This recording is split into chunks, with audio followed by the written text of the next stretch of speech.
하나님의 말씀은 호세아 1장 1절로 7절의 말씀입니다. 호세아 5장 1절로 7절의 말씀 함께 읽으시겠습니다. 제사장들아 이를 들으라. 이스라엘 족속들아 깨달으라.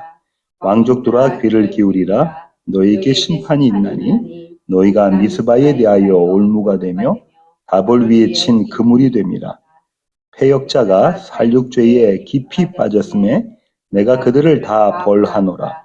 에브라임은 내가 알고 이스라엘은 내게 숨기지 못하나니 에브라임아 이제 내가 음행하였고 이스라엘이 더러워졌느니라. 그들의 행위가 그들로 자기 하나님에게 돌아가지 못하게 하나니 이는 음란한 마음이 그 속에 있어 여호와를 알지 못하는 까닭이라. 이스라엘의 교만이 그 얼굴에 드러났나니 그 죄악으로 말미암아 이스라엘과 에브라임이 넘어지고 유다도 그들과 함께 넘어지리라. 그들이 양떼와 소떼를 끌고 여호와를 찾으러 갈지라도 만나지 못할 것은 이미 그들에게서 떠나셨음이라. 그들이 여호와께 정조를 지키지 아니하고 사생아를 낳았으니 그러므로 세 달이 그들과 그 기업을 함께 삼키리로다. 아멘. 호세아 강의 9번째 시간입니다.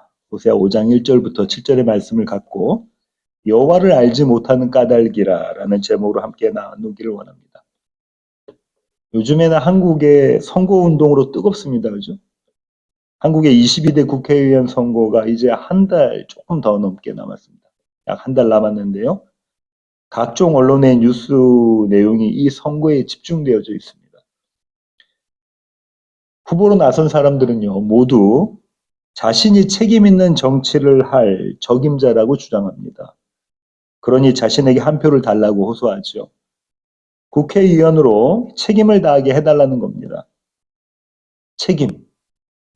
국어사전에서 이 책임이라는 단어를 찾아보면요, 이런 뜻 갖고 있습니다. 맡아서 해야 할 임무나 의무. 그러니까 마땅히 해야 할 일이 책임이라는 겁니다. 내가 마땅히 해야 할 일, 그것이 책임이라는 거죠. 우리 모두는요, 책임을 지지 않는 사람들을 별로 좋아하지 않아요. 그렇죠? 우리 주변에 그런 사람들이 있으면 피해갑니다. 가까이 하고 싶지가 않아요. 반면 책임을 짓는 사람, 자기에게 맡겨진 일을 열심히, 그것도 잘 수행하는 사람들은 언제나 반기죠. 나에게 어떤 이익이 돌아오지 않는다고 해도 그런 사람들이 일하는 모습만 봐도 즐겁습니다. 예쁘게 보이죠. 오늘 나눌 내용은 이 책임에 관한 것입니다. 오늘 본문은요, 이스라엘에 대한 하나님의 경고의 메시지입니다. 그 경고의 대상이 1절 상반절에 나오는데요. 제사장들아 이를 들으라. 이스라엘 족속들아 깨달으라.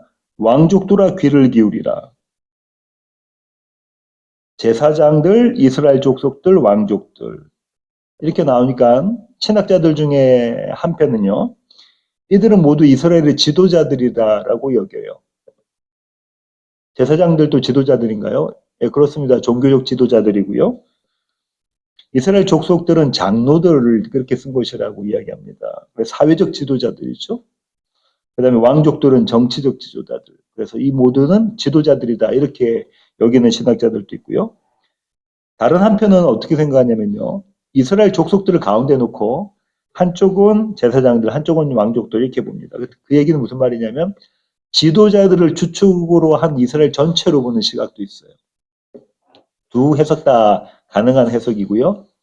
어떤 거 하나를 취할 필요는 없습니다. 모두가 틀리지 않으니까요. 어쨌든 하나님은 이들에게, 이스라엘 지도자들에게 경고하십니다. 들으라, 깨달으라, 귀를 기울이라. 하나님은 그들에게 들으라, 깨달으라, 귀를 기울이라고 질책하고 계시는 거예요. 그리고 이들이요, 듣고 깨닫고 기울여야 할 것이 무엇이라고 말씀하시냐면 너희에게 심판이 있을 것이다라는 거예요. 너희에게 심판이 있겠다. 다시 말하면 이런 겁니다. 너희 지도자들아 잘 들어. 귀 열고 똑똑히 들어. 내가 너희를 심판할 거야. 하나님 지금 이렇게 말씀하고 계시는 겁니다. 그리고 그 심판의 이유를 말해 주시죠. 1절 하반절부터 2절 상반절입니다. 함께 읽으시겠습니다. 너에게 심판이 있나니 너희가 미스바에 대하여 올무가 되며 다볼 위에 친 그물이 됨이라. 패역자가 살육죄에 깊이 빠졌음에 내가 그들을 다 벌하노라. 이 대목이 신학자들 간에 논쟁이 있는 그런 부분입니다. 그 논쟁은요, 2절 상반절을 어떻게 번역할까 할 것인가입니다. 패역자가 살육죄에 깊이 빠졌으면 이걸 어떻게 번역하는가, 해석하는가라는 거예요. 적지 않은 신학자들은요, 개역개정과 같은 번역이 부자연스럽다고 여깁니다. 저희가 지금 개역개정 쓰고 있죠. 왜냐하면 히브리 문학은 구조적 특징을 갖고 있는데 그걸 따르지 않았다고 생각하기 때문입니다. 1절 상반절에 하나님께서 심판하시는 경고하시는 대상이 세 그룹으로 나왔잖아요. 제사장들, 이스라엘 족속들, 왕족들. 이렇게 세 그룹이 나왔으니까 지명도 세 그룹이 나와야 된다고 생각하는 겁니다. 그렇게 해야 병치가 되니까요. 그런 해석이 가능한 이유는요. 읽기에 따라서 살려구이라는 단어를 함정이라고 읽을 수도 있어요. 그 다음에 패역자라는 단어를 이스라엘의 지명인 시딤이라고 읽을 수도 있습니다. 그게 가능한 해석이에요. 그 주장에 따라 본문을 구조적으로 보면 화면과 같이 나옵니다. 제사장들아 들으라, 이스라엘 족속들아 깨달으라, 왕족들아 귀를 기울이라. 너희에게 심판이 있으리라. 너희가 미스바에 대하여 올무가 되며 다볼 위에 친 그물, 그들이 깊게 판 시딤의 함정이 되리라. 내가 그들을 벌하리라.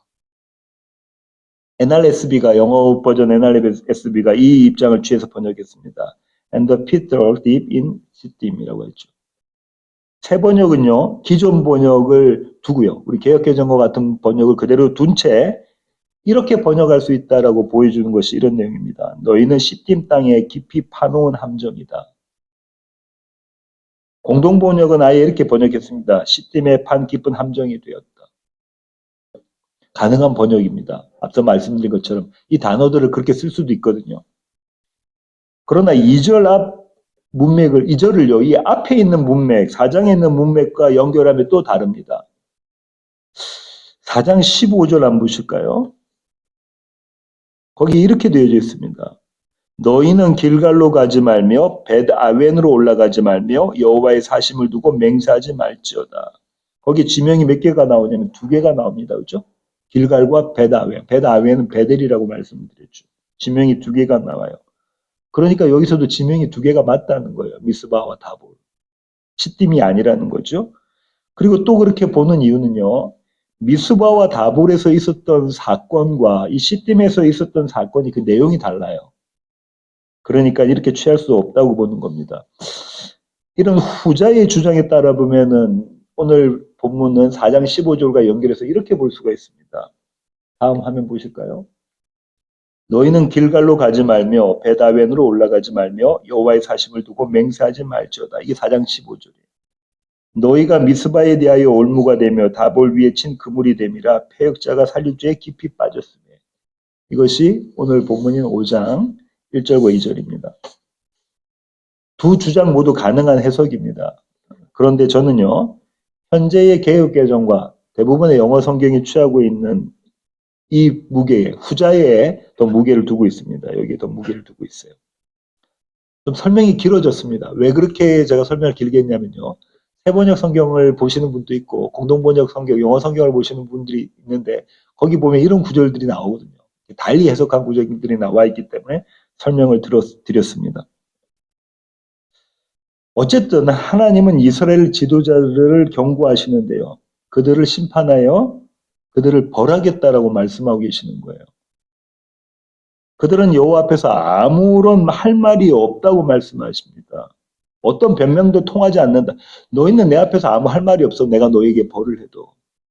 어떤 변명도 통하지 않아 라고 말씀하시는 거예요. 그것이 3절입니다. 3절 같이 읽으시겠습니다. 에브라임은 내가 알고 이스라엘은 내게 숨기지 못하나니 에브라임아 이제 내가 음행하였고 이스라엘이 더러워졌느니라. 그들은 이미 죄를 범했어요. 그리고 하나님이 똑똑히 보셨습니다. 그들은 이미 더러워졌다는 겁니다. 그러면 그들이 어떤 죄를 지었습니까? 도대체 이스라엘이 어떤 죄를 지었기 때문에 하나님이 그렇게 말씀하시죠? 2절 상반절 다시 보시면요. 무슨 죄라고 하죠? 살육죄. 살육죄라는 건 살인죄라는 거죠. 그것도 사람을 도살하는 것처럼 그렇게 지은 죄가 살육죄입니다. 그죠? 끔찍한 죄입니다. 인간의 법으로도 이런 죄는 용서받지 못해요. 죽어 마땅한 죄입니다. 이 죄의 심판은, 이 죄를 재판하면 형벌은 딱 한 가지밖에 없어요. 뭐죠? 사형입니다. 사형 외에 다른 선고를 할 수가 없어요. 끔찍한 죄이기 때문에 그렇습니다. 이 살육죄에 대해서는요, 설교 후반부에 제가 조금 더 살펴보도록 하겠습니다. 하나님은 이 죄에 대한 최종적 결과를 알려주세요. 이스라엘에게. 그리고요, 이 죄가 있게 된 원인까지 알려주십니다. 그것이 4절과 5절입니다. 함께 읽으실까요? 그들의 행위가 그들로 자기 하나님에게 돌아가지 못하게 하나니 이는 음란한 마음이 그 속에 있어 여호와를 알지 못하는 까닭이라. 이스라엘의 교만이 그 얼굴에 드러난다니 그 죄악으로 말미암아 이스라엘과 에브라임이 넘어지고 유다도 그들과 함께 넘어지리라. 이스라엘의 죄, 그들의 지도자들이 지은 죄는 뭐라고 이야기하죠? 그들로 하나님께 돌아가지 못하게 했다는 거예요. 그러니까 하나님과 함께하지 못하는 것이 이 끔찍한 죄의 결과라는 겁니다. 이것이 사형이라는 거예요. 하나님과 함께하지 못하는 것이 심판이라는 겁니다. 벌이라는 겁니다. 사형이라는 거예요. 이렇게 말씀드리면 에이 목사님께 무슨 심판입니까? 하나님께 돌아가지 못하는 게 무슨 사형이에요? 이렇게 말씀하시는 분들이 계실 수도 있습니다. 그렇죠? 왜냐하면 우리는 사형죄 하면은 그 심판받는 걸 대단히 무시무시한 끔찍한 걸로 알고 있는데 지금 뭐라고 했냐면 하나님께 돌아가지 못하게 만들었다는 거예요. 그 죄의 결과가. 그죠? 이건 이게 뭐 죄가 되나요? 이렇게 생각할 수가 있잖아요. 그럼 이렇게 한번 생각해 보죠. 저와 여러분은 오늘 또 예배의 자리에 와서 예배를 드리고 있습니다. 하나님은 영원한 생명이라는 걸 알고 있어요. 그죠? 하나님은 영원한 생명이세요. 그렇다면 이 영원한 생명과 함께 있지 못하는 것, 즉 영생과 정반대의 대척점에 있는 게 뭘까요? 이 영원한 사망이라고요. 우린 이것을 너무 가볍게 여깁니다. 하나님과 함께 있지 못하는 것이 얼마나 비참하고 끔찍하고 힘든 일인가를 잘 모르고 있는 거예요. 그것이 사형과 같다. 아니 사형이다라고 말씀하고 계시는데도 우리는 그렇게 생각하지 못한다는 거예요.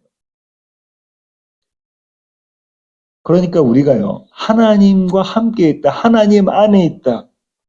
그것은요, 거기에 무엇을 더할 것이 없는 완전하고 온전한 복이라는 거예요. 저 여러분은 이 사실을 날마다 기억하고 경험하고 누려야 됩니다. 하나님이 우리 안에 계시고 우리가 하나님 안에 있다는 그 사실이 무엇 하나 더할 수 없는 완전하고 온전한 복이라는 거예요. 우리는 그렇게 살아있는 자라는 겁니다. 그런데 우리는 이 사실을 잘 알지 못합니다. 그래서 자꾸 하나님 외에 다른 곳을 구하고 찾으려고 합니다.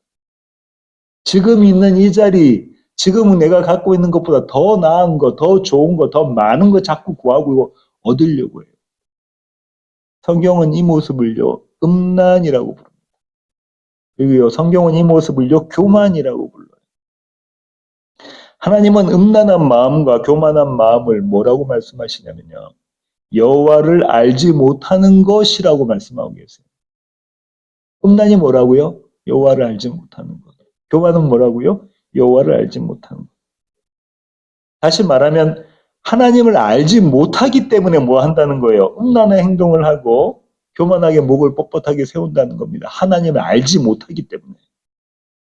반대로 말하면 어떻게 되나요? 여호와를 알면, 그분을 제대로 바르게 알게 되면 어떻게 된다는 거예요? 언제나 그분께 돌아오게 된다는 겁니다. 그분 앞에 겸손해진다는 거예요. 그분 앞에 무릎 꿇고 그분을 예배할 수밖에 없다는 거예요. 하나님을 바르게 제대로 알게 되면. 그래서 선지자는 이렇게 말합니다. 호세아 6장 3절 상반절입니다. 함께 읽으시겠습니다. 그러므로 우리가 여호와를 알자, 힘써 여호와를 알자. 여호와를 알게 되면 어떻게 됐다고요? 겸손해진다는 거예요. 여호와를 알면 음란한 것이 아니라 하나님께만 모든 것이 있다라고, 하나님이 생명이시다라고, 그분으로 나는 만족한다고. 그렇게 고백할 수밖에 없게 된다는 겁니다. 정리하면요.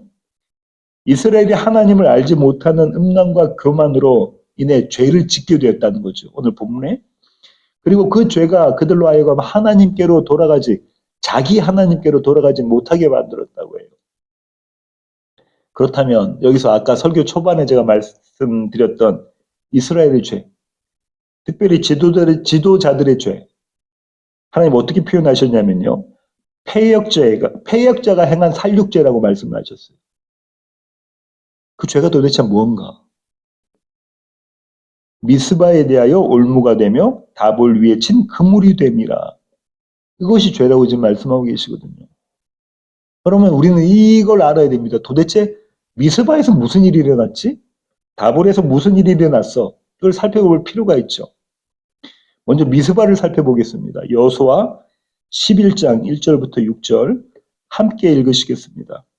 하솔 왕 야빈이 이 소식을 듣고 마돈 왕 요밥과 시브론 왕 악삽 왕과 및 북쪽 산지와 긴 네롯 남쪽 아라바와 평지와 서쪽 돌의 높은 곳에 있는 왕들과 동쪽과 서쪽의 가나안 족속과 아모리 족속과 헷 족속과 브리스 족속과 산지의 여부스 족속과 미스바 땅 헤르몬 산 아래 히위 족속에게 사람을 보내매 그들이 그 모든 군대를 거느리고 나왔으니 백성이 많아 해변에 수많은 모래 같고 말과 병거도 심히 많았으며 이 왕들이 모두 모여 나와서 이스라엘과 싸우려고 메론 물가에 함께 진쳤더라. 여호와께서 여호수아에게 이르시되 그들로 말미암아 두려워하지 말라. 내일 이맘때에 내가 그들을 이스라엘 앞에 넘겨주어 몰살시키리니 너는 그들의 말 뒷발에 힘줄을 끊고 그들의 병거를 불사르라 하시니라. 하솔왕 야빈을 비롯한 가나안 연합군입니다. 얼마나 많은 족속들이 함께했어요. 지금 성경 기자가 무엇이라고 이야기하죠? 그들이 해변에 수많은 모래 같고 말과 병거도 심히 많았다. 가나안 모든 족속들이 지금 이스라엘과 대항해서 전쟁을 벌인다는 거잖아요. 그런데 그 전쟁에서 이스라엘이 승리합니다. 그죠? 승리하는 이야기가 여기 있는 거예요. 여기가 어디라고요? 미스바입니다. 미스바. 답을 보겠습니다. 사사기 4장 1절부터 6절입니다. 함께 읽으시겠습니다. 에우시 죽으니 이스라엘 자손이 또 여호와의 목전에 악을 행하며 여호와께서 하솔에서 통치하는 가나안 왕 야빈의 손에 그들을 파셨으니 그의 군대 장관은 하로셋 학보임에 거주하는 시스라요. 야빈 왕은 철병거 900대가 있어 20년 동안 이스라엘 자손을 심히 학대했으므로 이스라엘 자손이 여호와께 부르짖었더라. 그때에 라피도세 아내 여 선지자 드보라가 이스라엘의 사사가 되었는데 그는 에브라임 산지 라마와 베델 사이에 드보라의 종려나무 아래에 거주하였고 이스라엘 자손은 그에게 나아가 재판을 받더라. 드보라가 사람을 보내어 아비노함의 아들 바락을 납달리 게데스에서 불러다가 그에게 이르되 이스라엘 하나님 여호와께서 이같이 명령하지 아니하셨느냐? 너는 납달리 자손과 스불론 자손 한 명을 거느리고 다볼 산으로 가라. 여기가 다볼이에요. 철병거가 몇 대라고요? 900대. 어마어마한 군사력을 갖고 있습니다. 그런 가나안의 왕 야빈과 이스라엘이 전쟁을 붙는 거예요. 그래서 이스라엘이 승리하는 장면입니다. 이 두 지역은 이스라엘에게 자랑거리입니다. 그죠? 미스와 다볼은 이스라엘의 자랑거리예요. 왜냐하면 도저히 승산 없는 전쟁이었거든요. 그런 전투였습니다. 가진 게 무기가 변변치 않아요. 병력도 없고요. 그런데 이 어마어마한 군대와 군사력을 가진 이 나라들과 싸워서 이겼습니다. 그래서 이 두 지역은 이스라엘의 자랑입니다. 그렇죠? 이렇게 보는 시각이 세상의 역사입니다. 그러나 그렇지가 않아요. 미스바와 다볼은요, 이스라엘의 자랑이 아닙니다. 자랑거리가 아니에요. 이길 수 없는 전쟁에서 지면 어떻게 되죠? 죽거나 아니면 포로로 붙잡혀가는 거, 종이 되는 겁니다. 그런 전쟁에서 도대체가 이길 수 없는 전쟁, 승산 없는 전쟁에서 이스라엘을 누가 구원하셨다는 거예요? 여호와 하나님이 구원하셨다. 여기에 메시지가 있는 겁니다. 초점이 하나님과 그분의 구원에 있어요. 우리가 그걸 어떻게 알 수 있죠? 조금 전에 읽어봤잖아요. 도대체가 게임이 되지 않는 그런 전투와 전쟁이었습니다. 근데 거기서 이스라엘이 이겼다는 거예요. 왜요? 하나님이 그 전쟁을 치르셨기 때문에 그렇습니다. 이 전쟁은 여호와의 전쟁이기 때문에 그렇습니다.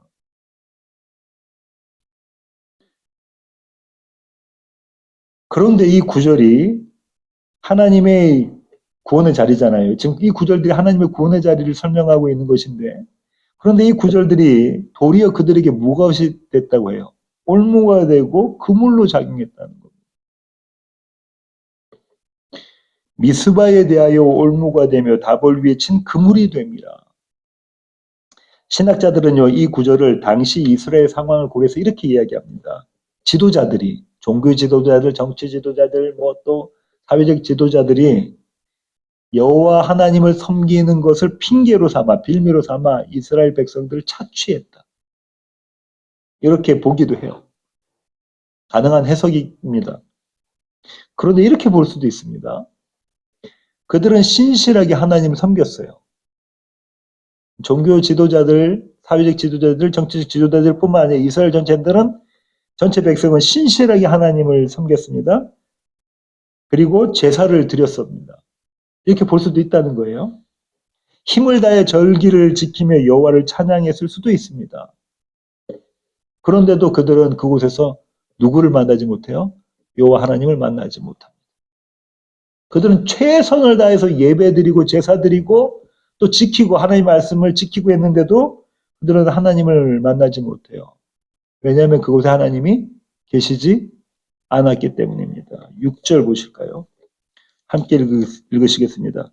그들이 양떼와 소떼를 끌고 여호와를 찾으러 갈지라도 만나지 못할 것은 이미 그들에게서 떠나셨습니다. 그럼 우리 이렇게 질문할 수 있잖아요. 하나님은 왜 그들을 만나주지 않으셨을까? 그들이 하나님 앞에서 신실한 모습으로 제사도 드리고 그 절기도 지키고 했는데 하나님은 왜 그들을 만나주지 않으셨을까? 대답은요. 이스라엘이 여호와를 믿지 않았기 때문입니다. 이게 중요한 대목이에요. 이스라엘이 지금 하나님께 제사를 드리고 절기를 지키고 있는데도 이스라엘은 하나님을 믿지 않았기 때문입니다. 다시 말하면요. 그들은 그분을 알지 못했다는 거예요. 그들이 알고 믿었던 여호와는 어떤 여호와? 그들이 만들어낸 여호와라는 거예요. 그들의 원함을 들어줄 여호와. 그들의 욕망을 채워줄 여호와라는 겁니다. 성경은요. 그들의 이런 모습을 고발하고 있습니다. 출애굽기 32장 1절부터 6절입니다. 함께 읽으시겠습니다. 백성이 모세가 산에서 내려오미 더딤을 보고 모여 백성이 아론에게 이르러 말하되 일어나라 우리를 위하여 우리를 인도할 신을 만들라. 이 모세 곧 우리를 애굽 땅에서 인도하여 낸 사람은 어찌 되었는지 알지 못함이니라. 아론이 그들에게 이르되 너희 아내와 자녀의 귀에서 금고리를 빼어 내게로 가져오라. 모든 백성이 그 귀에서 금고리를 빼어 아론에게로 가져가매 아론이 그들의 손에서 금고리를 받아 부어서 조각칼로 새겨 송아지 형상을 만드니 그들이 말하되 이스라엘아 이는 너희를 애굽 땅에서 인도하여 낸 너희의 신이로다 하는지라.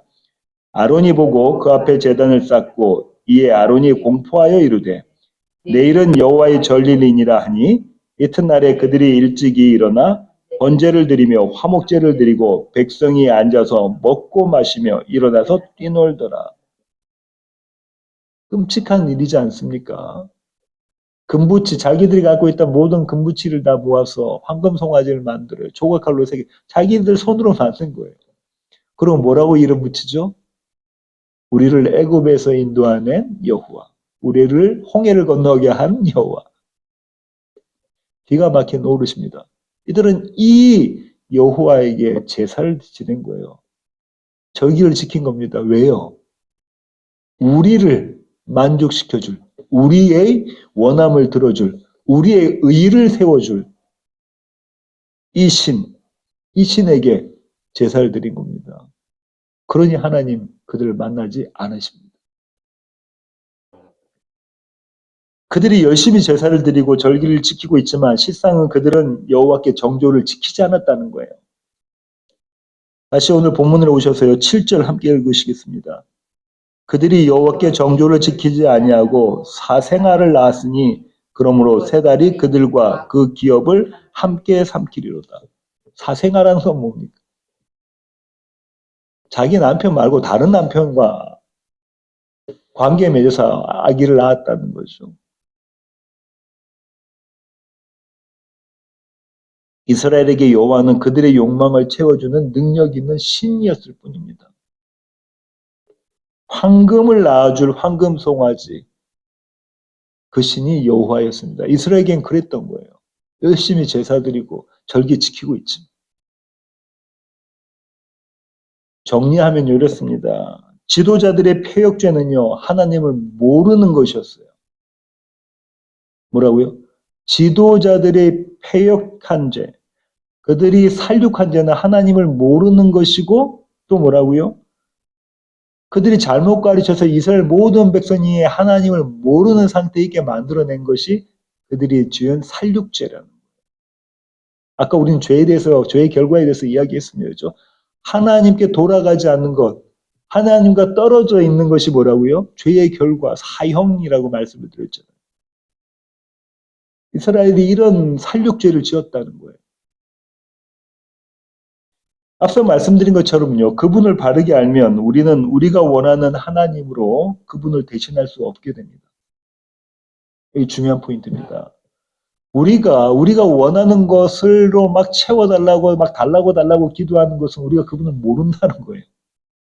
그분을 바르게 알고 나면 그분 외에 다른 걸 달라고 구하지 않는다는 겁니다. 그죠? 그분 외에 다른 것, 왜냐하면 그분 외에 모든 다른 것은 썩어질 것이기 때문에 그렇습니다. 사망의 것이기 때문에 그렇죠.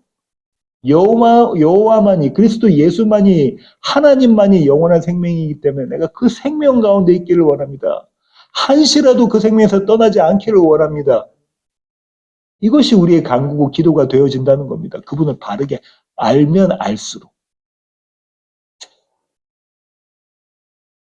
저는 이 대목에서요, 두려움과 기쁨이 교차합니다.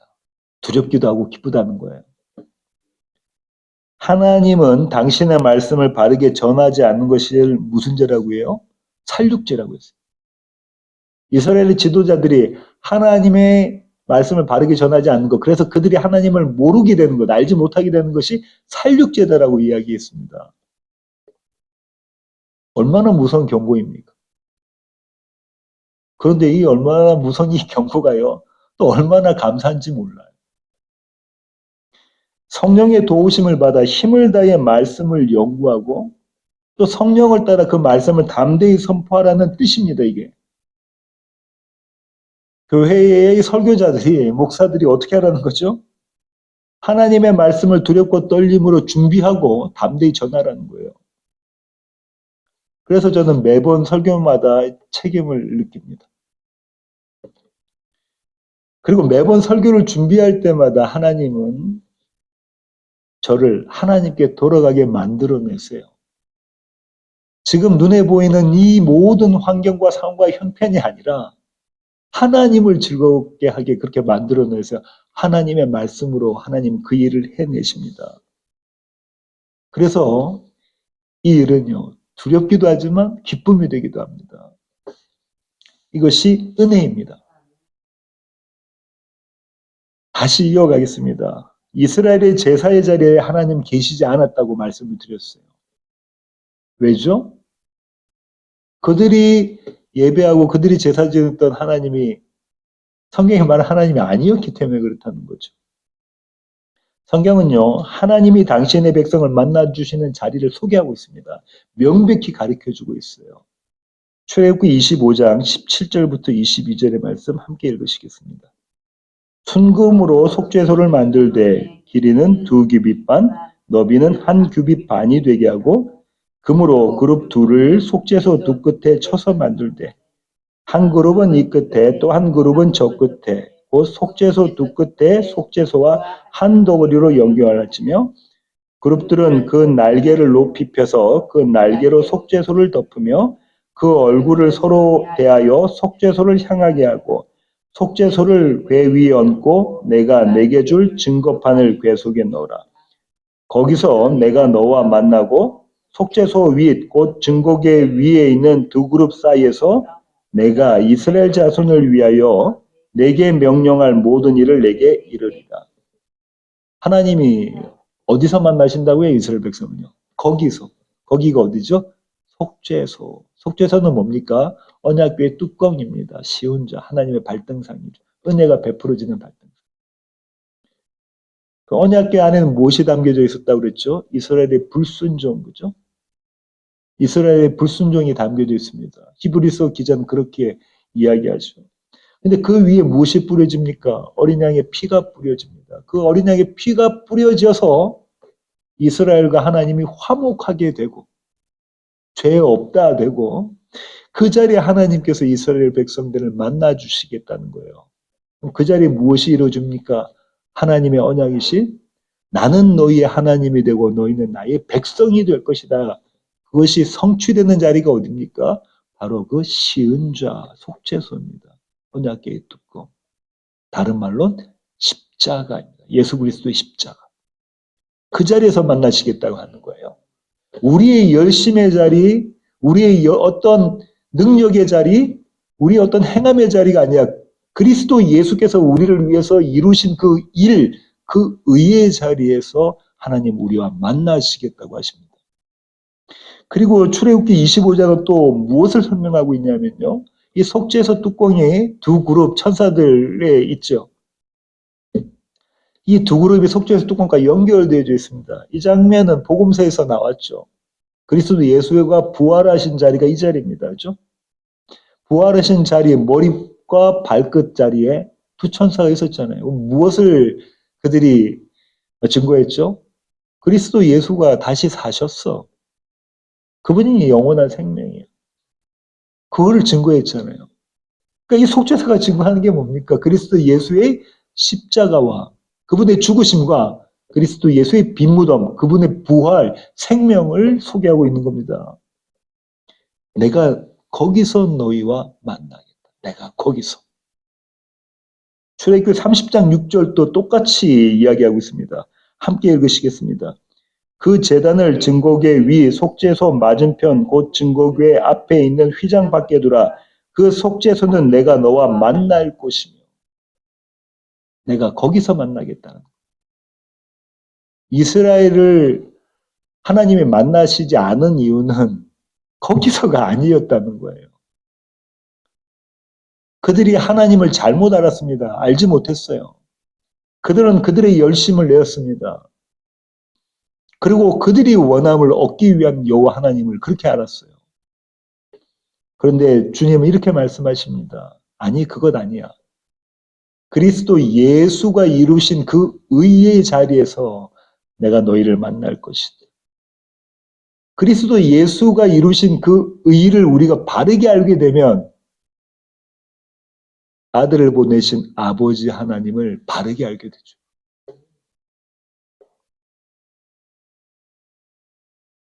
우리는요, 그 자리에서 하나님을 바르게 알게 됩니다. 어디서요? 속죄소에서. 십자가에서 빈무덤에서 우리는 하나님을 바르게 알게 돼요. 그렇게 바르게 알게 된 자들은요, 하나님께 다른 것을 구하지 않게 됩니다.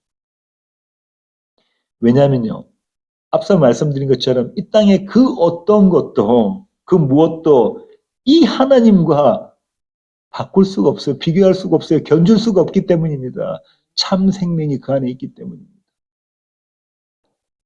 설교의 결론을 맺도록 하겠습니다. 저와 여러분요, 이런 하나님에 대해서 지식적으로 알고 있지만 음탕한 고멜처럼 늘 하나님을 떠나 세상을 기웃기웃거립니다. 이곳저곳 헤매고 다니면서 무엇 더 좋은 것이 없을까 그렇게 기웃대고 있어요. 그런데 하나님의 사랑은요, 그분의 열심은요, 그런 우리를 그대로 내버려 두지 않으신다는 겁니다. 우리를 붙잡아 오셔서 당신 안에 우리를 두신다는 거예요. 우리 안에 당신을 두신다는 겁니다.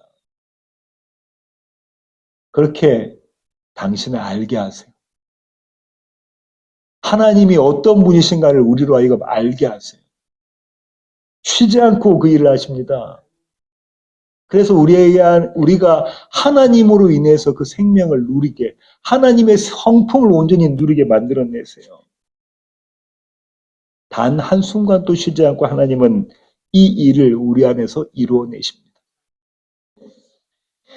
이 하나님의 사랑과 열심을 경험한 사람들은요, 책임을 갖게 됩니다. 책임을 갖게 돼요. 어떤 책임요? 내가 그분을 더 알아야 되겠다. 내가 하나님을 더 알아야 되겠다라는 책임을 갖게 된다는 거예요. 하나님을 알아가면 알아갈수록 생명 되시는 그분을 경험하면 경험할수록 내가 하나님을 더 알기를 원합니다. 라는 기도를 하게 된다는 겁니다. 설교자의 목사는요, 이 책임을 갖고 말씀을 연구하여 전합니다. 하나님을 알아가면 알아갈수록. 그리고 교회 공동체는요, 이 책임을 갖고 말씀을 듣게 되는 거예요. 그냥 교회 예배당에 와서 그냥 설교하는 거 어떤 말씀이지? 이렇게 듣고 그냥 가는 것이 아니라 책임을 갖고 말씀을 듣게 된다는 거예요. 책임을 갖고 말씀을 듣는다는 거는요, 설교자가 전한 말씀이 과연 그러한가? 성경을 갖고 확인한다는 겁니다. 정말로 진리의 복음이 우리 목사님의 말씀하신 것이 정말 맞는가? 말씀으로 성경에서 확인한다는 거예요. 그리고요, 자신들의 삶에서 우리의 삶 가운데 하나님의 그 말씀이 살아있음을 경험한다는 겁니다. 이것이 책임을 듣고 하나님의 말씀을 듣는다라는 거예요. 일주일 그저 예배당에 와서 예배 1시간 드리고 돌아가서 다 잊어버리고, 이건 책임 있는 말씀을 듣는 건 태도가 아닙니다. 하나님을 아는데 어떻게 그렇게 할 수가 있어요? 하나님을 아는데 책임을 갖고 하나님의 말씀을 읽고 또 읽고, 그 말씀이 과연 그러한가? 묵상하고 또 묵상하고, 그 말씀이 내 삶 가운데서 살아 역사하시는 것을 경험하게 된다는 거예요. 책임은 어떤 의미에서 성가실 수가 있겠죠. 그런데요, 이 거룩한 책임은 성가시지가 않습니다. 오히려 기쁨이 돼요. 즐겁습니다. 하나님의 말씀을 바르게 안다는 건 내가 몰랐던 하나님이 이 모습이었구나. 하나님이 이런 모습인 걸 내가 미처 몰랐네. 그 하나님 나와 함께 하신다는 걸 알아간다는 것은요, 그 책임은요, 성가시지가 않아요. 귀찮지가 않습니다. 즐겁고 기쁜 일입니다. 왜 그런가 하면요, 하나님을 알아가면 알아갈수록 하나님의 생명을 누리게 되기 때문입니다. 우리 안에서 그 생명이 나옴을, 생산되어져 나옴을 우리가 경험하기 때문이에요. 마치 샘솟는 샘물처럼.